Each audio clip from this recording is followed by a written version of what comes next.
So Marin is a young woman who has the same affliction that I have. I'm a 60-year-old man, and I meet her at a bus station in a small Ohio or Kentucky. It was filmed in Kentucky, but I think it's Ohio.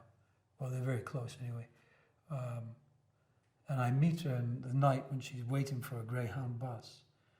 And I know that she has the same affliction that I have. And I offer her sanctuary for the night. I know also that she's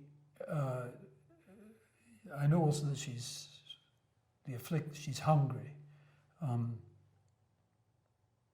And I make the choice to invite her and to share with her the stuff I've got, like an addict might. That involves some danger, a minimal amount, but addicts are addicts, and but I take the risk with her.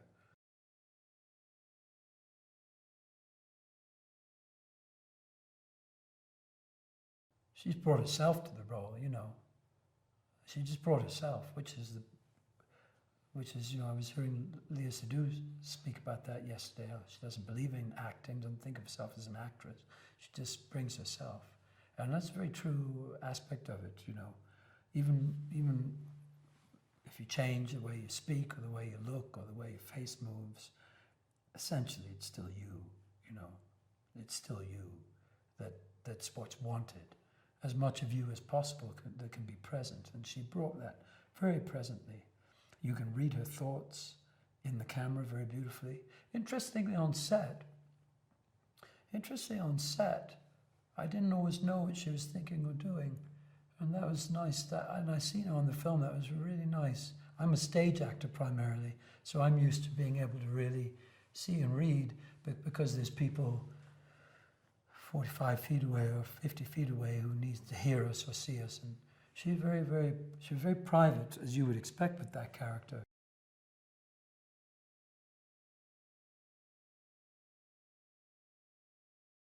Timothy is a very, very conscious, graceful, eloquent young man, on that incredible path of having projected onto him that he is somehow expressing some aspect of what it is to be a young man at the moment.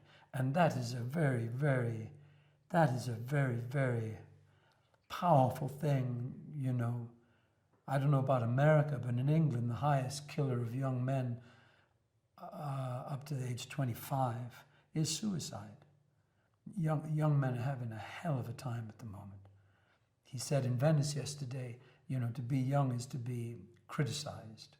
And man, the young men are getting it from everywhere. They're getting it from their dads, they're getting it from their mums, they're getting it from young women, they're getting it from each other, from themselves. It's a hell of a rocky road. And it's not a rocky road up, it's a rocky road down, isn't it, for down the back of a mountain.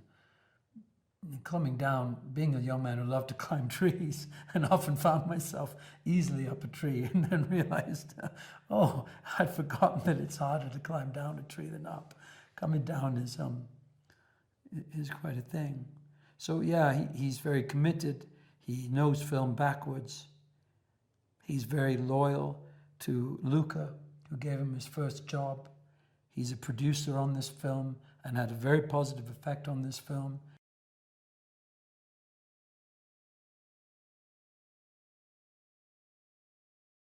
There's a lot of marriage of opposites. It's something I learned when I was working on Shakespeare. When I was a young man, and I was taught by people who'd worked on Shakespeare longer than I, that if you want to be able to work on Shakespeare, you've got to learn to love opposites as much as Shakespeare does, that he'll put words like hot ice, cold fire. And it's not just the idea of those two things, but it's the sound hot ice. He puts them together, gives Romeo those words. And also the stories are constantly finding things that are completely opposed and getting them as close together as you can, like an electric generator does.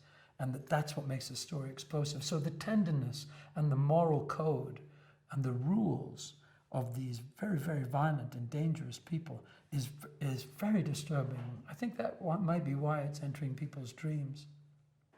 And even the last sequence of the film has an extraordinary marriage of opposites in the last two sequences. I won't give them away, but the marriage of tenderness and intimacy and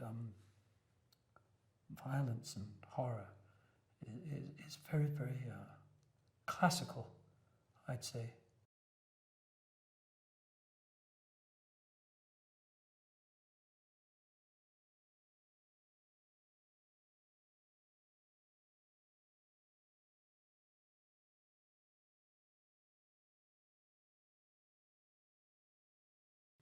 I usually pick a film for the story. I feel like I want to believe in the story and be curious and interested in the story. Then, secondly, if the character feels like something that needs me or that I could do, that I could serve that story properly, then I'll take it on. I was raised for 10 years in the Midwest, so I was excited about making a film in the Midwest. The character, yeah, of course, there's an enormous amount of stuff in the character: loneliness, self-loathing, compulsion, addiction, all kinds of very, very human and interesting things. And I suppose I also have always loved myths and fairy tales, surrealist painting, things that are not just realistic, but are real, but are kind of. My image for it is when you hit a harmonic on a guitar string, not just the solid note. You hit harmonic, and all 8 or a certain number of other notes are heard behind it. And when you have a story that is more mythological, then you get these multiple meanings, and that's what I felt reading the screenplay. So that's what attracted me to it.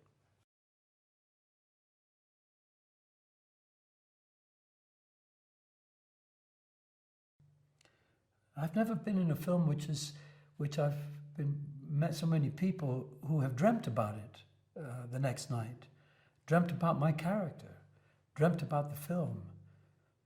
I think cannibalism as a what did you call it, a trope in storytelling? I don't know what you call it, a theme or something. I think it touches off a lot of psychological stuff. There's lots of ways that people eat other people, not just physically, isn't there? Lots of ways that society eats communities,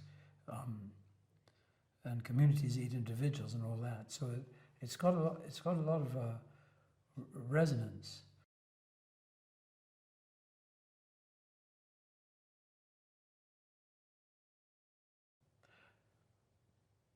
There's a couple of mediums that the film is touching upon: the horror medium, the love story medium, the road movie medium. And what they've done is tempered those 3 things very, very beautifully. So the horror is just enough that you can imagine what's going on. They've removed some of the murders, in fact, that I remember in the screenplay. They've brought the beauty of a road movie. Road stories, travel stories are perfect for cinema, aren't they? I don't think any other medium, opera, theatre, books, paintings, no other medium can do a travel story as well as cinema, and that's very beautiful in this. And then the love story, thankfully, really, because of the 2 performers they've got, Taylor and Timothy, and what happened on the set between those 2 in front of the camera, that's really been given a dominance in the final edit, and really favors the experience, for me at least.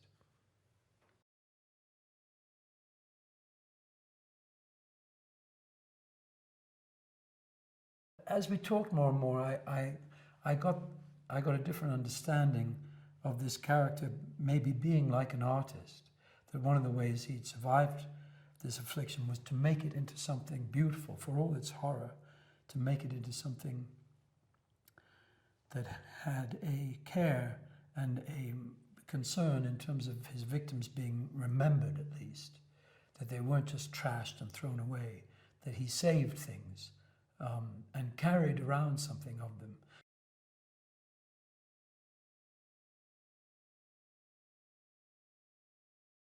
Luke is also a very famous interior designer, you know, which is unusual. I never met a director who's a very successful interior designer. So he works with textiles, colors, sensations.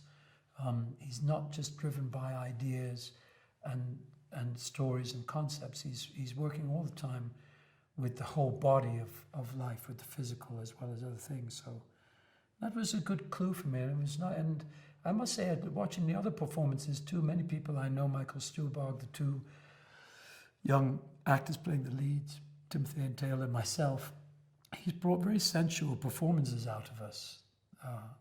And I don't know how he did it, really. It wasn't like he gave us a lot of direction, as much as he encouraged things that he liked.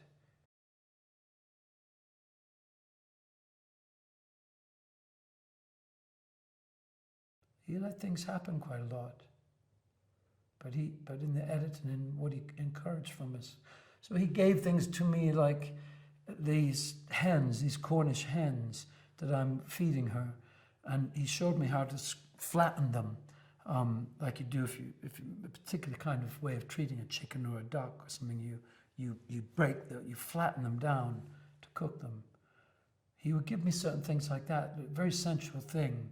That was the equivalent of him explaining what the scene was about, which is never very useful to me, actually, or asking me to do specific things. He would just show me something and smile and say, "That's good, huh?"